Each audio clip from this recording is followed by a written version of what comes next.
ओम शांति। ओम शांति। ओम शांति। आज मीठे प्यारे बाप दादा के 2 नवंबर 2023 के अनमोल महावाक्य सुनते हैं। मीठे बच्चे, अभी तुम्हारी ज्योति जगी हुई है। ज्योति जगना अर्थात तो बृहस्पति की दशा बैठना। ज्योति जगना अर्थात बृहस्पति की दशा बैठना। बृहस्पति की दशा बैठने से तुम विश्व के मालिक बन जाती हो। प्रश्न है, सतयुग में हर घर की विशेषता क्या होगी और कलयुग में हर घर क्या बन गए हैं? उत्तर है, सतयुग में हर घर में खुशियाँ होंगी, सबकी ज्योति जगी हुई होंगी। कलयुग में तो घर घर में गम, चिंता, टेंशन, दुख है। हर घर में अंधियारा है।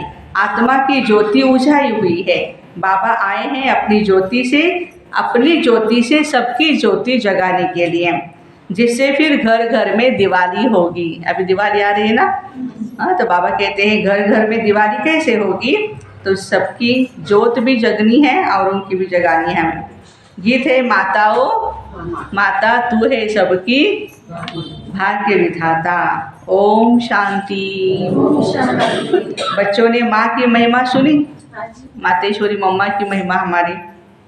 यूँ तो वास्तव में उपमा तो एक की ही होती है।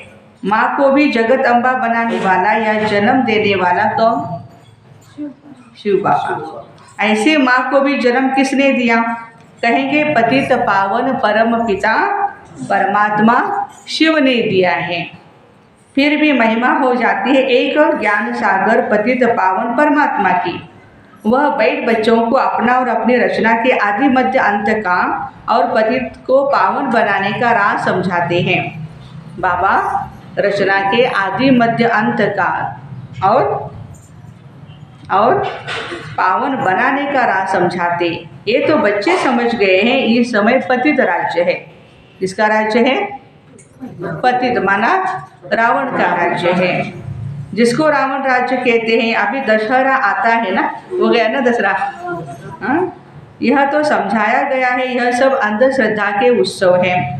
ऐसे तो कोई है नहीं कि एक कोई रावण था, वहाँ पे लंका थी। लंका सिलोन को कहा जाता, श्रीलंका।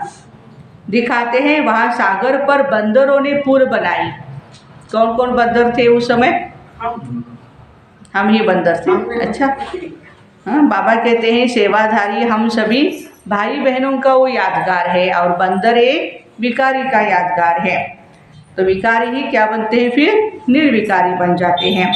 वास्तव में सब है दंत कथाएं, ऐसे तो है नहीं। 10 शीश वाला कोई रावण था, लंका में राज्य करता था। फिर तो उनकी एफिजी लंका में ही जलानी चाहिए, अभी यहाँ क्यों जलाते हैं?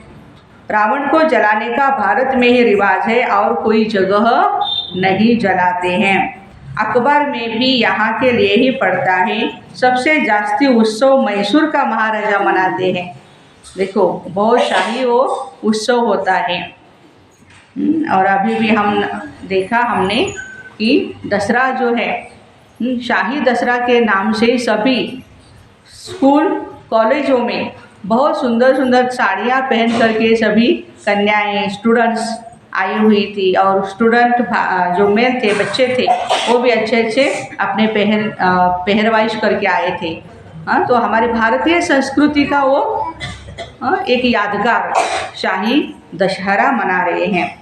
तो बाबा कहते हैं उनका शायद इस दंत कथा से प्रेम दिखाई पड़ता है मैसूर के महाराजा का। अब इस पर समझाना तो बच्चों का काम है। एफिजी तो दुश्मन का बनाकर जलाया जाता है, जैसे आगे हिटलर का एफिजी बनाकर जलाते थे। दुश्मन तो बहुतों के होते हैं। अब रावण किसका दुश्मन था? भारतवासियों का दुश्मन था। परंतु दुश्मन को एक ही बार जलाया जाता है, हर साल नहीं जलाया जाता। ऐसे तो कोई भी नहीं करते हैं जो हर वर्ष दुश्मन का एफिजी बनाकर जलाते।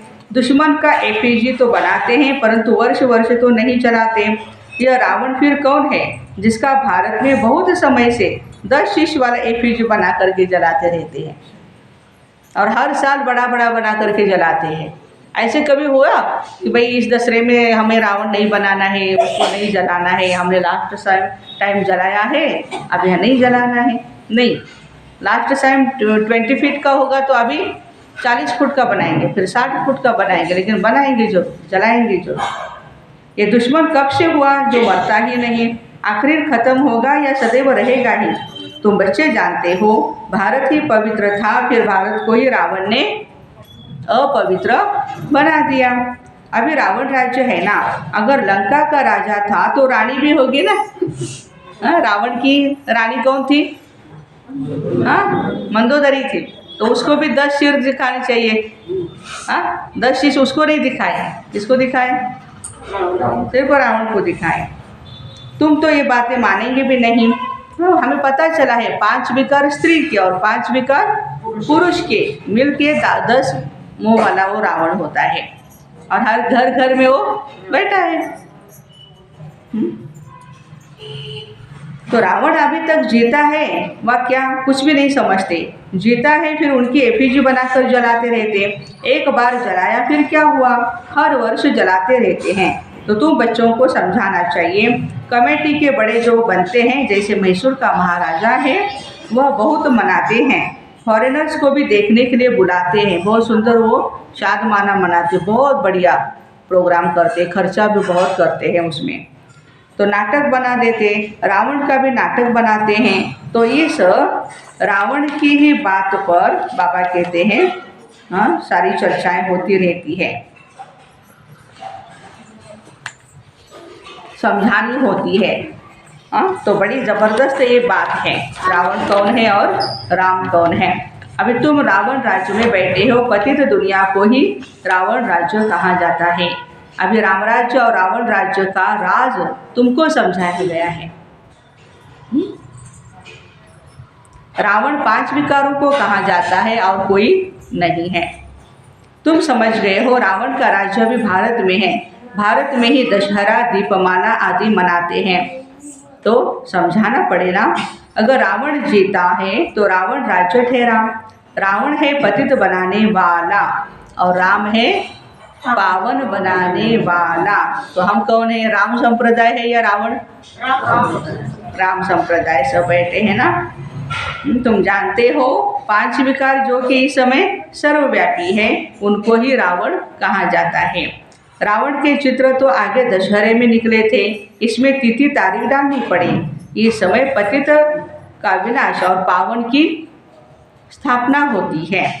तुम पतित से पावन बन रहे हो, पावन बन जाएंगे फिर रावण संप्रदाय को आग लगेगी, रावण खत्म हो जाएगा, फिर सतयुग में कोई एफिजी नहीं बनानी पड़ेगी, सब पावन बन जाएंगे। आत्मा में सतो प्रधानता की जब ताकत थी ना, तो जागंती ज्योत थी। पतित बनने से वह ज्योत बुझाई गई है।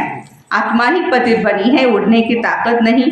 5 विकारों से आत्मा आयरन एजेड बन गई है।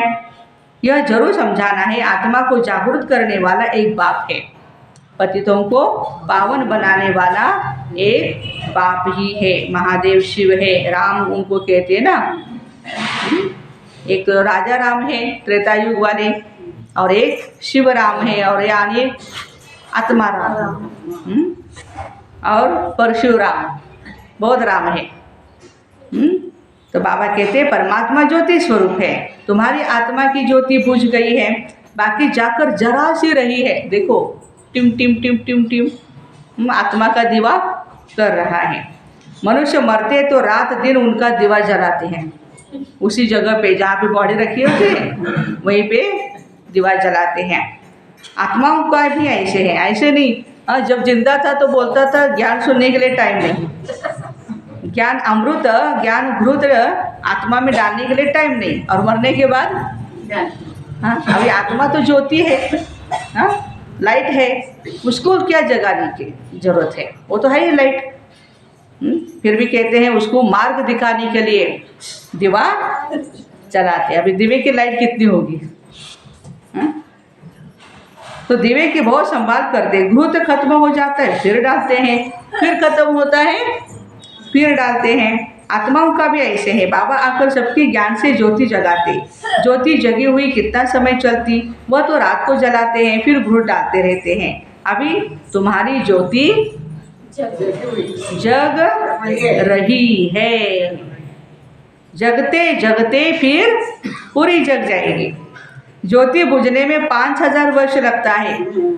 बाबा आकर के उसमें घृत डालते हैं। तुम्हारी अब ज्योति जगी है, फिर धीरे धीरे कला कम होती जाती है, ज्योति उझाई जाएंगी। तुम जानते हो अभी हमारी ज्योति जगती है, फिर सतयुग में घर घर में क्या होगा? सोजरा होगा। भारत की बात है, अभी तो घर घर में अंधियारा है, खुशी है नहीं। एक तो मदिरालय बना, एका दूसरा ही घर होगा जिसमें कोई मदिरा नहीं पीता होगा, शराब नहीं तो मोस्टली देखो कैसे वातावरण बना है अभी, मदिरालय और दूसरा वेश्यालय, घर घर यही बना है। तुम जानते हो सतयुग त्रेता में हम बहुत खुश थे, खुशी मनाते थे, सभी की ज्योति जगी हुई रहती है, फिर थोड़ी थोड़ी कम होती जाती है। ये समय बिल्कुल उझाई है, खाद पड़ी है। बाबा आकर ज्ञान का घृत डालते हैं, जिससे तुम फिर जागंती ज्योत बन जाते हो, तुम्हारी ज्ञान चक्षु खुल जाते हैं।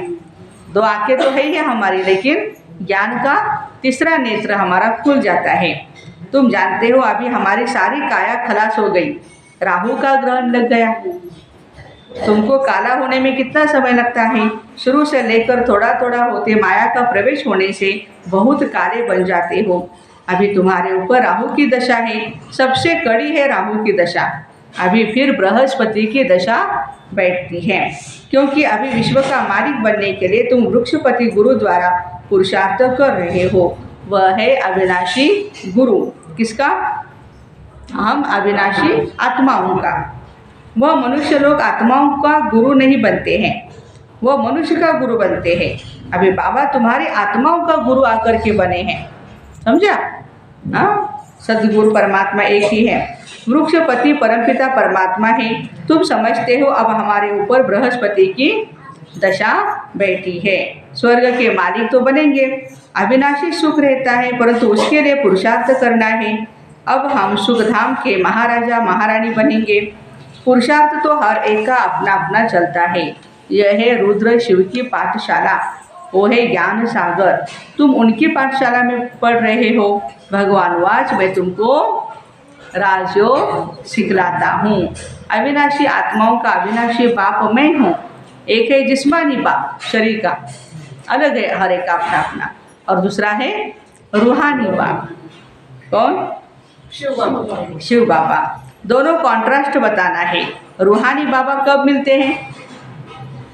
रूहानी बाबा कब मिलते हैं? संगम युग पर मिलते हैं। और जिस्मानी बाबा हर युग में मिलते हैं। जिसको भक्ति मार्ग में सभी रूहें याद करती है। जिस्मानी बाप तो है ही विनाशी, आत्माएं तो विनाशी नहीं होती है। तुम जानते हो हमारा जो लौकिक बाप है वह जन्म बाय जन्म हम बदलते आए हैं, या वही रहेगा? ना नहीं, बदलते रहेंगे। बाबा बिगड़ तो बच्चे का जन्म नहीं हो सकता। तो बच्चों को अब विशाल बुद्धि मिली है। कैसी बुद्धि मिली है? विशाल बुद्धि मिली है। तुम समझ सकते हो कब से हम 2 बाप वाले बनते हैं। 2 बाप वाले, और संगम युग में 3 बाप वाले हैं। सतयुग में एक ही बाप, द्वापर युग में 2 बाप, लौकिक और पारलौकिक। और अभी संगम युग में लौकिक है, अलौकिक है और पारलौकिक है। तो सतयुग में एक ही लौकिक बाप होगा, उनको याद करते हैं। आत्माओं को उस रूहानी बाप को याद करने की दरकार नहीं। आत्माओं को सतयुग में एक ही लौकिक बाप होता है, वहाँ शरीर भी गोरा भी मिलता है, प्रारब्ध भोगते हैं ना, इसलिए वहाँ बाबा को याद नहीं करते। देखो क्यों सतयुग में याद नहीं करते? प्रारब्ध है, वो गोरा है, माना हम सभी पवित्र है ना, इसलिए शिव बाबा को याद नहीं करते। तो तुमको यह समझाना है, भक्ति मार्ग में एक है विनाशी लौकिक बाप, वह तो हर जन्म में दूसरा मिलता है। तुम आत्मा तो अविनाशी हो, अविनाशी बाप को याद करती हो। कहते भी है परमपिता परमात्मा परम धाम में रहने वाला। लौकिक पिता को कभी भी परम पिता नहीं कहेंगे। यह दो बाप का राज समझाना बहुत जरूरी है। रावण का राज भी समझाना है। रावण राज्य अर्थात पतित राज्य अभी है, इसलिए पतित पावन बाप को बुला रहे हैं। वह अविनाशी बाप है। दो बाप जरूर सिद्ध करने हैं। आत्माओं का भी बाप है, इसलिए पारलौकिक परमपिता परमात्मा को सब याद करते हैं। हर जन्म में लौकिक बाप और मिलते रहते हैं, फिर उस रूहानी बाप को जरूर याद करते हैं। वो कभी नहीं बदलता है। एक ही शिव बाबा हमारा आत्माओं का बाप है, वो कभी नहीं बदलता। बाबा भी कहते हैं, बरोबर तुम मुझे याद करते थे, हे परमपिता परमात्मा आओ, आकर के हमको पावन बनाओ। कब तक तुमको याद करना है? फिर बाबा कब मिलते हैं ये तुम बच्चे जानते हो। जब भक्ति का अंत होता है तब भक्तों को फल देने बाबा को आना है। बाबा ने समझाया है, सभी भक्तों को मुक्ति जीवन मुक्ति देता हूँ। तुम जानते हो सतयुग में एक ही धर्म होता है, उसको वननेस कहते हैं। क्या कहते हैं? वननेस, माना एक ही धर्म, एक राज्य, एक भाषा, वननेस होता है। वहाँ कहते हैं सभी मिलकर एक हो जाए, परंतु सभी धर्म एक नहीं हो सकते। जब एक राज्य हो जाता है तो पवित्रता सुख शांति रहती है। भारत में राम राज्य था जरूर, अभी यह रावण राज्य है, इसलिए रावण को जलाते रहते हैं। दो बाप का राज समझाने से झट समझ जाएंगे। अविनाशी बाप तो जरूर है, नई दुनिया रचने वाला बाप है। नई दुनिया में बरोबर देवी देवताएं ही थे, फिर वही दुनिया नई से पुरानी होती है। नई दुनिया में कितने जन्म लेते हैं भाई? सतयुग में कितने जन्म लेते हैं? सतयुग में हम कितने जन्म लेते हैं? 8। त्रेता युग में 12, द्वापर युग में 21 और कलयुग में 42। और फिर अभी संगम युग में 1। टोटल कितने हो गए? 84 जन्म। 84 लाख योनि में जाते हैं क्या? तो इसी जन्म में बाबा कहते हैं, हाँ पुरानी दुनिया में कितने जन्म लेते तुम जानते हो, ऐसे भी नहीं। 84 जन्मों के आधा होने चाहिए। 42 जन्म पुरानी दुनिया में, 42 जन्म नई दुनिया में नहीं। भारतवासियों की आयु पहले 100 वर्ष होती है, फिर 100 वर्ष थी, अभी तो 40-50 वर्ष भी मुश्किल ही चलती है। आधा आधा हो न सके, 84 जन्मों का हिसाब तो होना चाहिए ना। बाबा कहते हैं तुम्हारा 84 जन्मों का चक्र अब पूरा होता है, तुम नहीं जानते हो, हम समझाते हैं। 84 जन्मों का राज सिवाय परमात्मा के और कोई समझा नहीं सकते। तुम बाबा से सुनकर खुश होते हो और फिर नई दुनिया के लिए पुरुषार्थ करते हो। अब यह बच्चों को सिद्ध कर बताना है। हम अभी बेहद के पारलौकिक बाप से बेहद का वर्षा ले रहे हैं। वह बाप आते ही तब है जब स्वर्ग की स्थापना करते हैं। उनको कहा ही जाता है हेविनली गॉड फादर, हेवन को स्थापन करने वाला, स्वर्ग स्थापन करने वाला। जब नए घर की स्थापना होती है तब पुराने घर को तोड़ा जाता है। लिखा हुआ है स्थापना फिर विनाश। पहले क्या होगी? स्थापना होगी, फिर बाद में पुरानी दुनिया का विनाश। और स्थापना किस चीज़ की? नई दुनिया की। तो स्थापना जब पूरी हो जाएगी तब विनाश होगा।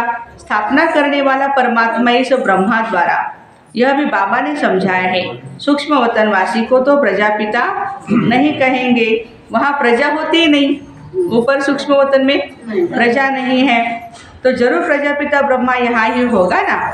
वही फिर अव्यक्त संपूर्ण बनेगा। वह तो अव्यक्त है, जरूर व्यक्त भी चाहिए तो फिर अव्यक्त होगा। दोनों अभी दिखाई पड़ते हैं।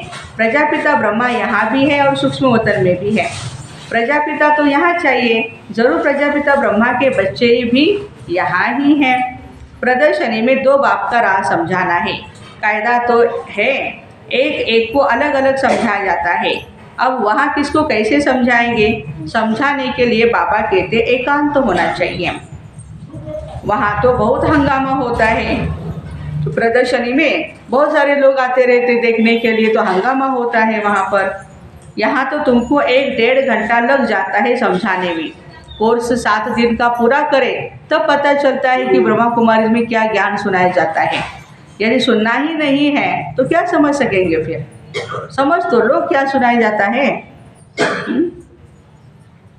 तो बाबा कहते हैं अनेक प्रकार के धर्म वाले हैं, कोई क्या कहते कोई क्या, चुप कर तो बैठते नहीं। तुम सुनाएंगे, एक लौकिक जिस्मानी बाप है, दूसरा पारलौकिक रूहानी बाप है हमारा, वह है परमपिता परमात्मा।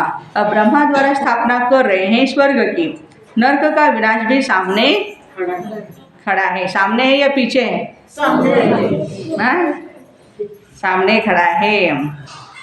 तो बाबा कहते महाभारी लड़ाई है ना, बरोबर यह राजयोग भी है और राजाई प्राप्त करने की गीता पाठशाला। भगवान हुआ सभी को दो बाप है। देखो आज बाबा ने पूरा ये पक्का कराया है, दो बाप। श्री कृष्ण को सभी आत्माओं का बाप नहीं कहेंगे, आत्माओं का बाप परमपिता परमात्मा कहते हैं। मामे कम याद करो। अच्छा, मीठे मीठे सिक्के दे बच्चों प्रति माता पिता बाप दादा का याद प्यार और गुड मॉर्निंग। रूहानी बाप की रूहानी बच्चों को नमस्ते। रूहानी माता पिता बाप दादा को याद प्यार गुड मॉर्निंग और नमस्ते। वाह बाबा वाह, शुक्रिया बाबा शुक्रिया। धारणा के लिए मुख्य सार है, स्वयं में ज्ञान का घृत डालते सदा जागंती ज्योत रहना है। माना रोज मुरली सुननी है, बाबा की याद में रह राहु का ग्रहण उतार देना है। दूसरी पॉइंट है, रूहानी और जिस्मानी दो बाप हैं। यह पहचान हर एक को देकर बेहद के वर्षे का अधिकारी बनना है। आज का वरदान है, प्रवृत्ति में रहते एक बाबा के साथ कंबाइंड रहने वाले देह के संबंधों से निवृत्त भव। प्रवृत्ति में अगर पवित्र प्रवृत्ति का पाठ बजाना है तो देह के संबंध से निवृत्त रहो। मैं पुरुष हूँ, मैं स्त्री हूँ, यह भान स्वप्न में भी नहीं आना चाहिए। आत्मा आत्मा भाई भाई है तो फिर स्त्री पुरुष कहाँ से आए? युगल तो आप और बाबा हो। युगल है, कौन है युगल? हम और बाबा हैं। यह तो निमित्त मात्र सेवा अर्थ है, बाकी कंबाइंड रूप में आप और बाप हो। ऐसा समझ करके चलो, तब कहेंगे हिम्मतवान विजयी आत्मा। आज का स्लोगन है, सदा संतुष्ट और सदा खुश रहने वाले ही खुश नसीब तीव्र पुरुषार्थी है। तीव्र पुरुषार्थी कौन है? सदा संतुष्ट और सदा खुश रहने वाले ही खुश नसीब तीव्र पुरुषार्थी है। तो ऐसे प्रवृत्ति में रहते एक बाप के साथ कंबाइंड रहने वाले देह के संबंधों से निवृत्त भाई बहनों को ओम शांति। Have a nice day. आज बाबा मिलन है, हम सभी मिलकर के बाबा मिलन करेंगे।